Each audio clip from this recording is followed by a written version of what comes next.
हरि ओम् नमः सर्वेभ्यः।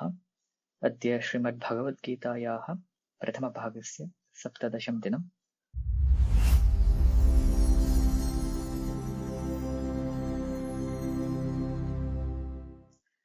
द्वितीयाध्यायस्य 7मः श्लोकः।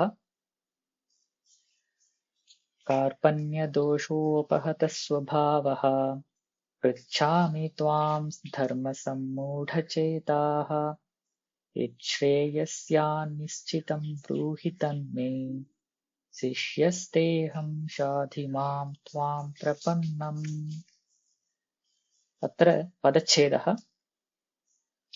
कार्पण्यदोषोपहतः स्वभावः पृच्छामि त्वां धर्मसम्मूढचेताः यच्छ्रेयः स्यात् निश्चितं ब्रूहि तत् मे शिष्यः ते अहं शाधि मा त्वां प्रपन्नम्.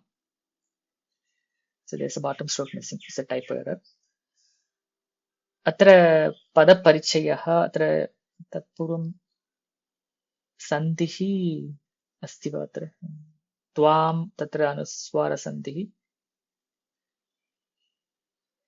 पुनः यच्छ्रेयः तत्र श्रुत्वसन्धिः स्यात् निश्चितं तत्र अनुनासिकसन्धिः तकारस्य नकारादेशः निश्चितम् अनुस्वारसन्धिः तत् मे तत्र पुनः अनुनासिकसन्धिः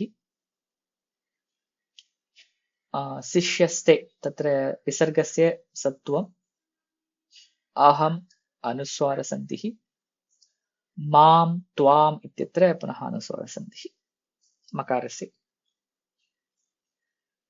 अस्तु, इदानीं पदपरिचयं पश्यामः।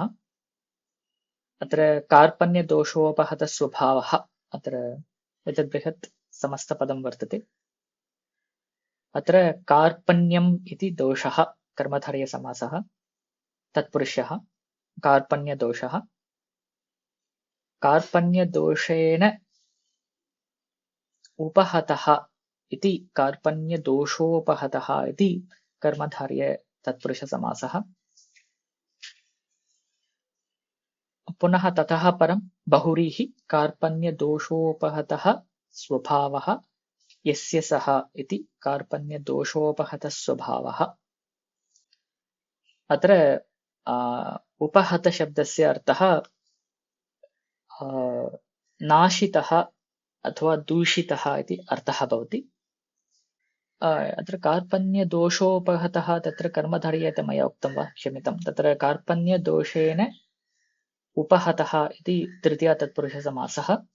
अतः कार्पण्यदोषेण दूषितः इति तत्र अर्थः भवति। कार्पण्यदोषेण दूषितः स्वभावः यस्य अस्ति सः कार्पण्यदोषोपहतस्वभावः। अस्तु, अतः अत्र कार्पण्यदोषेण दूषितः स्वभावः.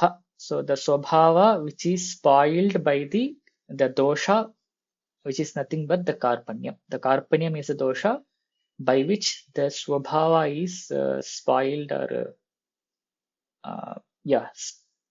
तथा अर्थः अत्र नाशितः दूषितः स्वभावः इति अर्थः। एतत्तु अर्जुनस्य विशेषणं भवति। पृच्छामि त्वां धर्मसम्मूढचेताः।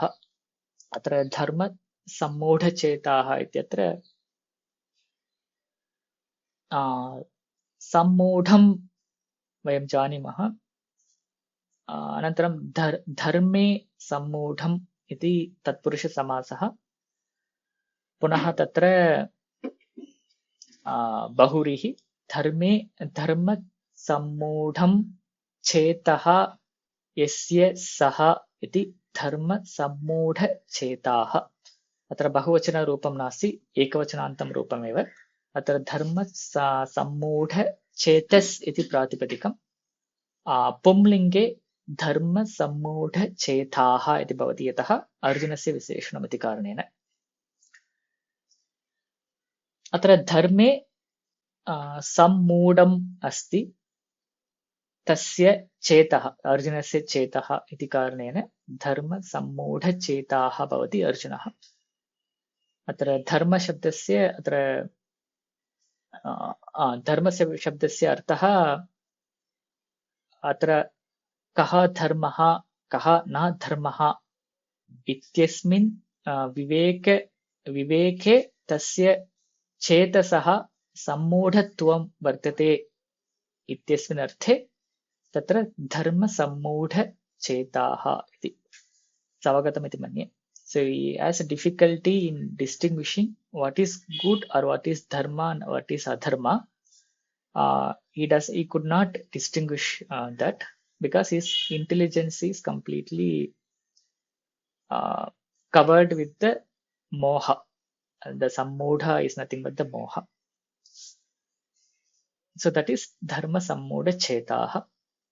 Tatah param ब्रूहि तस्मै शिष्यः शाधि इत्यत्र पुनः लोट्लकार मध्यम शास् धातोः शासनार्थे शास् धातोः लोट्लकार मध्यमपुरुष एकवचनान्तं रूपं शाधि इति रूपं. सो पालय परिपालय इति तथा अर्थः भवति. मां रक्ष इत्यपि अर्थः भवति. रक्ष अर्थे परिपालय इत्यर्थे तत्र शाधि शब्दः. मां त्वां प्रपन्नं नाम सरेण्डर्ड् इति अर्थः. अत्र प्रपन्न शब्दस्य अपि अत्रापि पुनः ता प्रत्ययः एव वर्तते. तत्र ता प्रत्ययेन तत्र प्रपद्यमानम् इति वर्तमानकाले अर्थे भवति, तथा भूतकाले अपि अर्थः भवति. क्षम्यताम्, अत्र प्रपद्यमानम् इति वर्तमानकालीन अर्थे न भवति, क्षम्यताम्. अत्र कर्त्रार्थे ता प्रत्ययः भवति. प्रपन्न इत्येतत् पुनः अर्जुनस्य विशेषणमेव भवति. एवं पदपरिचयः जातः. अत्र पुनः कार्पण्यम् इति दोषः तेन उपहतस्वभावः इति अस्माभिः दृष्टम्. तत्र कार्पण्यशब्दस्य अर्थः कृपणस्य भावः कार्पण्यं भवति. कृपणस्य भावः कार्पण्यम् इति भवति. तत्र कृपणशब्दस्य अर्थं वयम् अग्रे पश्यामः. अत्र कृपणः वस्तुतः अर्थः कः भवति? यः दातुं न इच्छति, यः न ददाति सः कृपणः. तस्य भावः कार्पण्यं. तद्भावः कार्पण्यम् इत्येतत् दोषः. तेन दोषेण उपहतः स्वभावः अर्जुनस्य वर्तते इति कारणेन कार्पण्यदोषोपहतः स्वभावः. अस्तु, अत्र चेतस् इति प्रश्नः अस्ति. तत्र किमर्थं चेताः?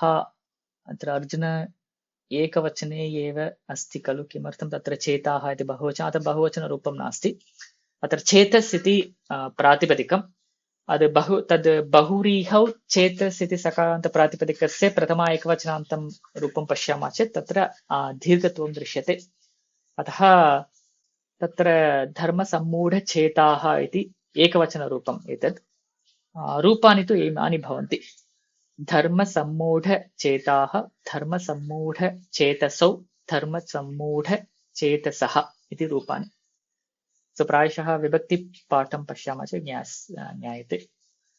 अस्तु, अग्रे अन्वयं पश्यामश्चेत् अत्र शाधि इति क्रियापदं वस्तुतः त्रीणि वाक्यानि सन्ति. प्रथमं वाक्यं शाधि. अस्तु, प्रथमवाक्यतः गच्छामः. अत्र ब्रूहि इति प्रथमं क्रियापदं वर्तते. मे ब्रूहि. अत्र मे इत्यस्य एतत्तु चतुर्थी विभक्तौ मे इति प्रयोगः. मह्यम् इति तत्र अर्थः भवति. मह्यं ब्रूहि, यु टेल् मी. अत्र ब्रूहि इत्येतत्तु लोट्लकार मध्यमपुरुष एकवचनान्तं रूपम्. अत्र मे ब्रूहि, मह्यं ब्रूहि, तत् मे ब्रूहि, यु टेल् मी दट्. अत्र कृष्णं प्रति अर्जुनः वदति. अर्जुनः पृच्छति, तद् मह्यं वदतु, तत् मां वदतु इति अर्जुनः कृष्णं प्रति वदति.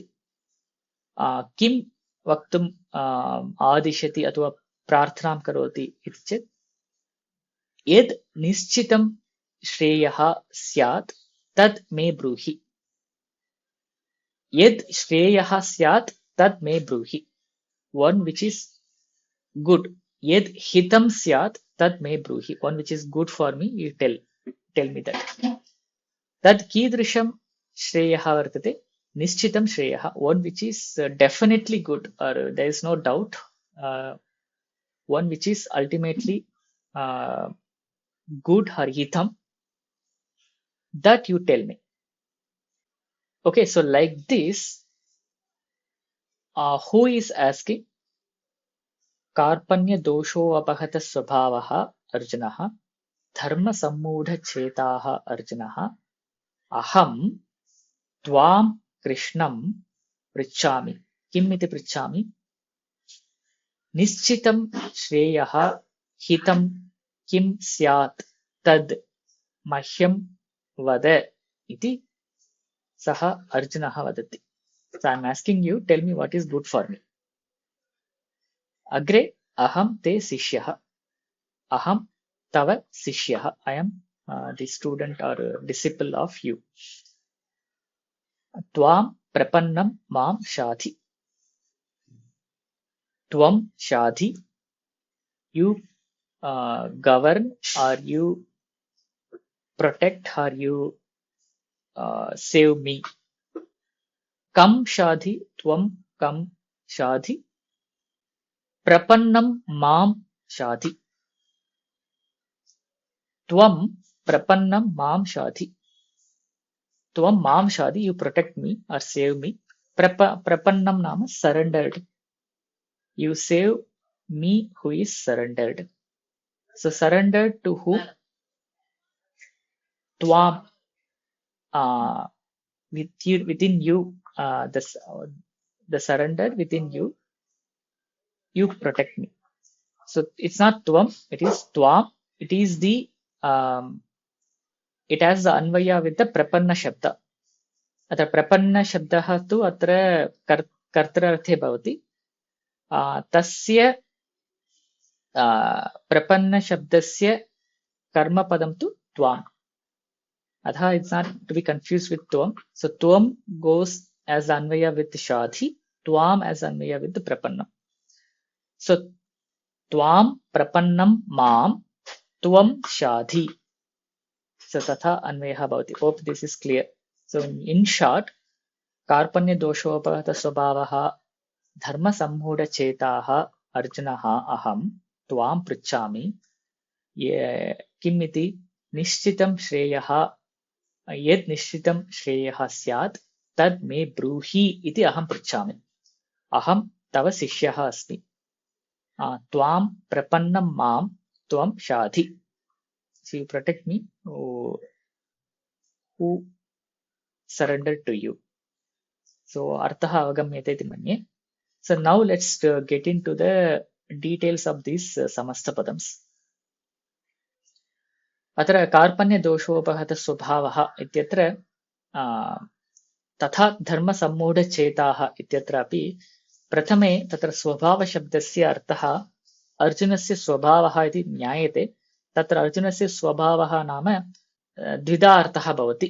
अर्जुनस्य मनः अथवा अर्जुनस्य स्वभावः तत्र क्षत्रियस्वभावः यः अस्ति, तत्र अक्लैभ्यत्वं यदस्ति, इत्युक्ते धीरत्वं यदस्ति, सः अपि तस्य अर्जुनस्य स्वभावः.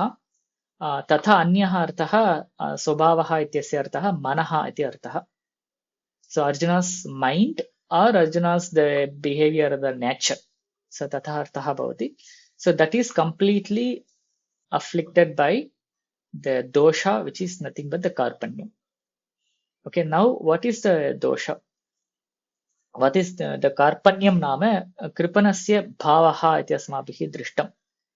तत्र कृपणः इत्यस्य कः अर्थः इति पृच्छामश्चेत् तत्र ज्ञायते यः स्वल्पामपि वित्तक्षतिं न क्षमते सः कृपणः इति.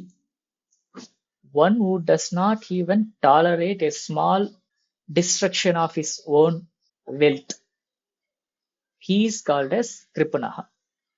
So yaha swalpamapi vittakshatim na kshamate saha kripanah.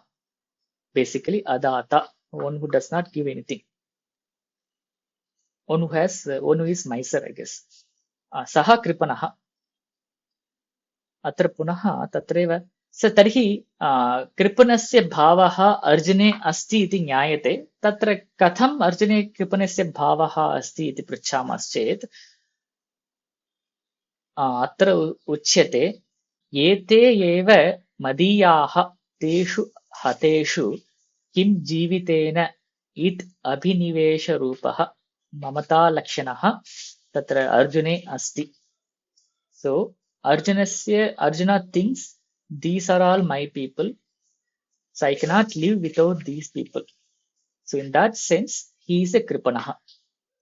So he doesn't want to give up any of his own wealth. In the case of here, these people are wealth for him, so he doesn't want to lose them. So in that sense, he is Kripanaha. And Kripanasya bhavaha karpanyam. तत्तु दोषः एव. कार्पण्यदोषेण तस्य स्वभावः, तस्य मनः हतम् अथवा तस्य क्षत्रियस्वभावः हतः इत्यस्मिन् अर्थे तत्र कार्पण्यदोषोपहतः स्वभावः. So this is one meaning. So पुनः कार्पण्यशब्दस्य अपरः अपि अर्थः अस्ति. कृपणस्य भावः कार्पण्यम्. कृपणशब्दस्य अन्यः अर्थः, एकः अर्थः अस्माभिः दृष्टः. कः अर्थः? यः स्वल्पामपि वित्तक्षतिं न क्षमते सः कृपणः इति लोके प्रसिद्धः अर्थः. So this is popularly known meaning in the loka. Then the other meaning in the shastra is यो वा एतदक्षरं गार्ग्यविदित्वा अस्माल्लोकात् प्रैति स कृपणः इति श्रुतिः. One who does not know about this and leaves from this world is called kripana. So this is actually mentioned as part of Brihadaranyaka Upanishad. So this comes, there are a few lines before and after this.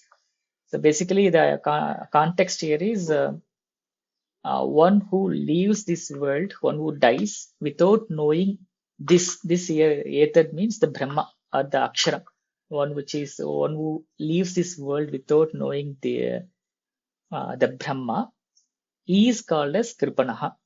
So that's why the Brihadaranyaka Upanishad next line states you should know the Brahma and leave this world. So that's how it continues. But okay, so the quotation is from that Brihadaranyaka Upanishad. So Yova edadaksharam gargi aviditva asmallokat praiti sa kripanaha.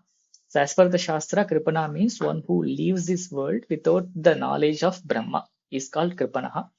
So here, as this is the Tattva Grantha, here the Karpanya padasya artha एतादृशं स्वीक्रियते. सो अत्र कार्पण्यः नाम कृपणस्य भावः, अत्र कृपणः नाम अर्जुनः ब्रह्मज्ञानम् अर्जुनस्य नास्ति, अतः सः कृपणः.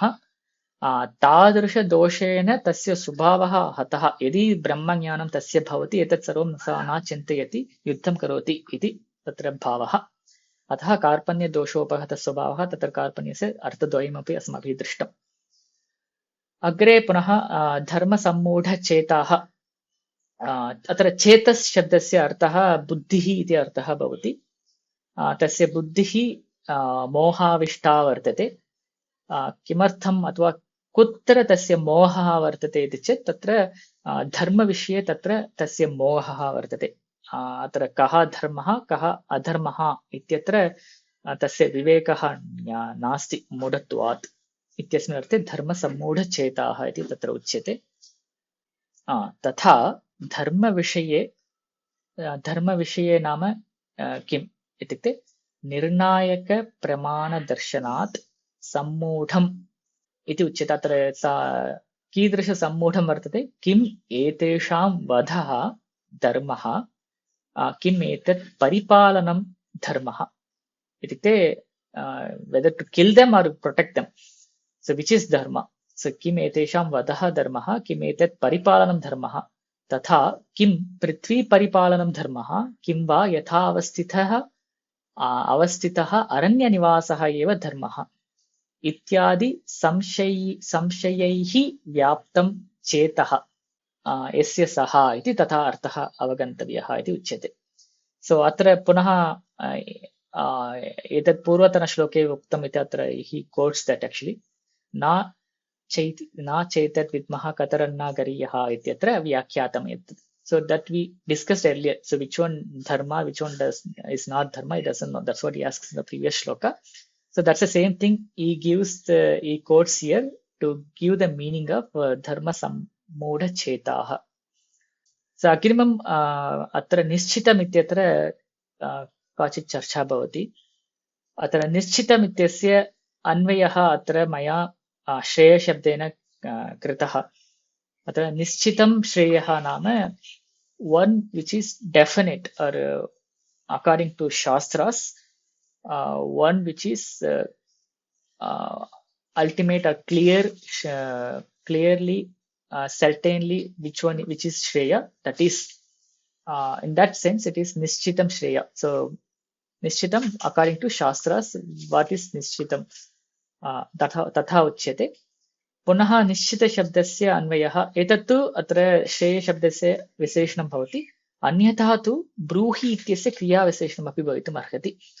सो त्वं निश्चितं ब्रूहि, त्वं निश्चयेन ब्रूहि इत्यस्मिन् अर्थे अपि तत्र निश्चितशब्दस्य अत्र क्ताप्रत्ययः भावार्थे क्रियाविशेषणत्वेन निश्चयेन ब्रूहि इत्यस्मिन् अर्थे अपि भवति.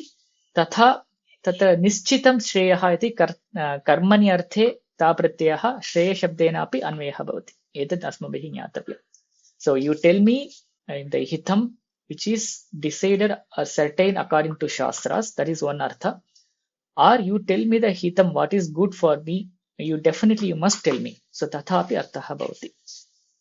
So that is about nischitam. Punaha nischitam shreyaha iti vadamaschet. Here in the commentaries they given as nischitam means aikantikam atyantikam cha iti nischitam iti arthaha. So aikantikam atyantikam, aikantikam is only one that is the ultimate, and the atyantikam is the only one that is final. So aikantikam tatha atyantikam cha श्रेयः यदस्ति तद् ब्रूहि इति तत्र अवगन्तव्यम्. So he again continues परमपुमार्थभूतं फलं स्यात् तन्मे मह्यं ब्रूहि. अत्र ऐकान्तिकत्वं, what's the meaning of aikantikam? So nishchitam means there are two things, aikantikam tatha आत्यन्तिकं च निश्चितं भवति. तादृशं निश्चितं श्रेयः ब्रूहि इति उच्यते. अत्र ऐकान्तिकशब्दस्य कः अर्थः, आत्यन्तिकशब्दस्य कः अर्थः इति चेत् साधनानन्तरम् अवश्यं भावित्वम् ऐकान्तिकत्वम्. After practicing some sadhana, the definite thing that happens is ऐकान्तिकत्वम्. जातस्य अविनाशः आत्यन्तिकत्वम्. Once it happens, then that is the permanent thing. So it doesn't have end to it. So that is atyantikatva. So tatha uchyate. So here you can, this is what the meaning of aikantikatvam, atyantikatvam, and such a shreyam he likes to know. The Arjuna wants to know. So now why he wants such a thing? Because the solution, he actually asks for a solution for some problem. And mostly the solution, he doesn't want the solution which is temporary. He wants a permanent solution, and that is the ultimate solution according to Shastras. He wants to know. So the Vyakhya Kartru here, what he says, what is temporary solution means he gives the example of Aushadam. So yadi kasyachit jwaraha bhavati, jwara nivaranartham yadi aushadam kinchit svikriyate, tad aushadam tatkalikam bhavati, yataha tat samaye yaha jwaraha jataha tasya eva nivaranam karoti tad aushadam. अग्रे भविष्यत्काले अपि कदाचित् पुनः ज्वरः आगच्छेत्, तत्र तस्य निवारणं तु अनेन औषधेन न भवति. पुनः तत्र पुनः वैद्यं दृष्ट्वा तत्र पुनः औषधं स्वीकरणीयमेव. अतः वैद्य औषधं तात्कालिकं भवति इति तत्र उदाहरणं दर्श्यते तथा स्वर्गप्राप्तिः अपि यदि यागम् एतत् सर्वं कुर्मः यागकरणेन पुण्यं वयं प्राप्नुमः तेन पुण्येन स्वर्गप्राप्तिः भवति यावत् समयं यावत् कालं तत् पुण्यं भवति तावत् कालं तत्र स्वर्गवासः भवति ततः परं पुनः वयं प्रत्यागच्छामः इति तत्र शास्त्रे उच्यते अतः यागकरणमपि तात्कालिकमेव इति तत्र भावः so like aushadam temporarily helps to relieve from the fever but it doesn't guarantee that you will not get fever in future it's a temporary medicine similarly the yaga that we do is also temporary because as long as we have punyam we stay at the swarga and we come back so here in Arjuna's case he doesn't want such a temporary things he wants the permanent one and ultimate one and doesn't have end to it so such a solution he is expecting so that's the meaning of nischita shabda in this shloka so let us read this vyakyanam once yatha aushadhe krite kadachit roga nivrittihi na bhavedapi jata api cha roga nivrittihi punah api roga utpatya vinashyate evam krite api yage प्रतिबंधवशात् स्वर्गः न भवेदपि जातो अपि स्वर्गः दुःखाक्रान्तः नश्यति च इति so he gives us two examples one is aushadha example and the other one is the yaga example those two are the examples for temporary solutions and he doesn't want such a temporary solution he wants a permanent one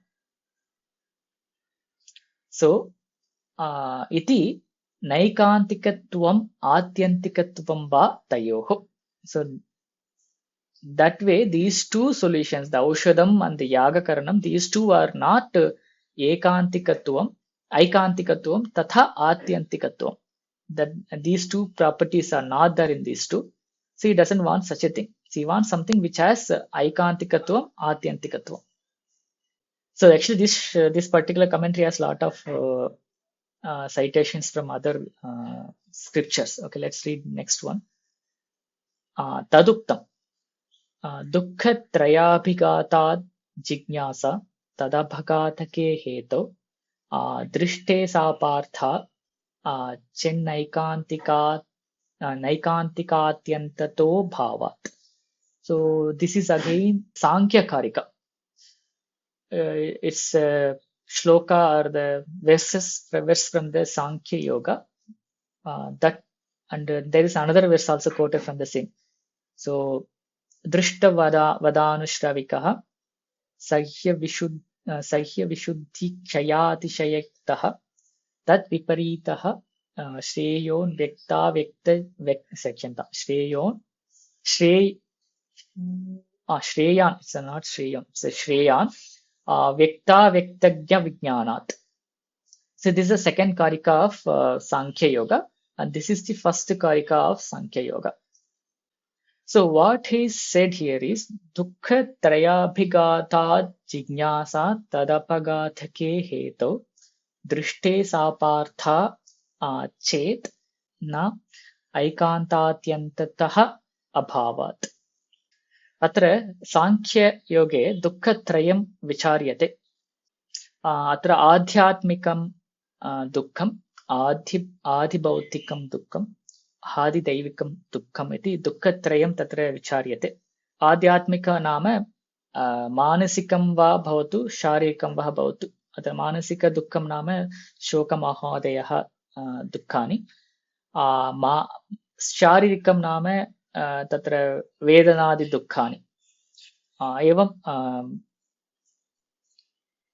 आध्यात्मिक दुःखं तथा आधिभौतिक दुःखं नाम अन्यैः भूतैः यत् दुःखं जायते so the dukkam that is caused by other living beings that is adibhautika dukkam punaha adidaivika dukkam means which happens due to some hidden forces like all calamities or such things they are all adidaivika dukkam so one can actually get only three dukkhams. One is manasikam sharikam, that is adhyatmika dukkham. One can have dukkham in the mind or in the body. The second type of dukkham one can get is from other beings, other living beings. And third dukkham is from unknown forces. Only these three dukkhams one can get. So, अत्र अस्यां कारिकायां किम् उच्यते दुःखत्रयाभिघाता जिज्ञासा. Out of from these three dukkhams, we get the jignasa, we get the ichha to know what, how to come out, right? So we get the ichha to know how to come out of from these three dukkhams. Okay, and अत्र किम् उच्यते तदपघातके हेतौ दृष्टे sa apartha chet. When you see something that can relieve that dukkham, when you can see something that can relieve that dukkham, will that jignasa go away? So the tadapaghatake hetau drishte sati saptami sa jignasa apartha chet, will that jignasa will go away? Na, it will not go away because aikantatyantatah abhavat. Because the hetu does not have aikantatva bhava tatha atyantatva bhava. So tatha uchyate. So in short, what is said is by default we get the jignasa from these three dukkhams. First thing, if we have solution that is seen by us, will that jignasa go away?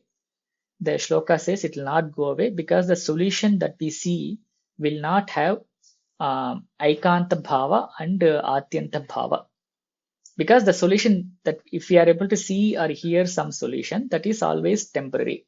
That such a temporary solutions will not be a permanent fix for the dukkham. So it may be a temporary solution. It may again come back. So that's why the jignasa to know the permanent solution will not go away. So tatha artha atra uchyate. So this is understood. तथा अग्रिमकारिका अपि तद्वत् एव भवति. दृष्टवदानुश्राविकः, one who has seen or heard such a solution, सः अविशुद्धिः अविशुद्धियुक्तः क्षययुक्तः अतिशययुक्तः भवति. तद्विपरीतः Shreya व्यक्ताव्यक्तज्ञविज्ञानात्. One who sees such a solution, he has these three qualities. Avishuddhi is not pure, he undergoes the kshaya, and he is limited. Atishaya here in the sense it's a meaning of limited. He gets limited because he just sees or he perceives with his life, right? So it is just a temporary one. And tad viparitaha, the other one, which is not seen, that is shreyan, that is hitam. Because vyakta vyaktagya vijnana. So this is a Sankhya Karika that he tries to quote. This is just to make the previous thing stronger. Basically, Arjuna wants to know the permanent solution for his problem. Okay, and permanent solutions are not generally seen normally. If that is seen, that is not a permanent solution. It's a temporary solution. That's what the Vyakyakarta tries to justify with this Karika. Okay, so this here that Nischitam Shabdasya Arthaha Samapyate.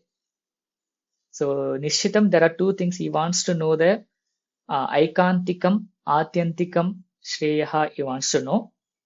And that is not something temporary like Aushadam and Yaga Karanam. And as said in the Sankhya Karika. And next part is Nunam Tvam Mama Sakha Natu Sishyaha Ataha Aha Sishyasteham iti. Suppose if you think I am your friend, so you will not teach me. So don't think that way. I am your Sishya. So that is why he says, because the Vyakyakartri, he asks himself why Arjuna says Sishyasteham. That means, what if Krishna says, you are my friend, how can I teach you? If he asks that way, so don't think that I am your friend, I am your Sishya. So to indicate that, he adds this word Sishyasteham. So nanu tvam mama sakha natu sishyaha ataha aha sishyasteham iti. Okay.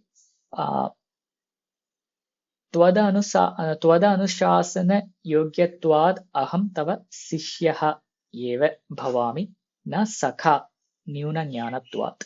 So मम ज्ञानं न्यूनं वर्तते, अतः अहं सखा नास्मि, अत्र अहं शिष्यः भवामि, यतः भवता अहम् अनुशासनयोग्यः अस्मि.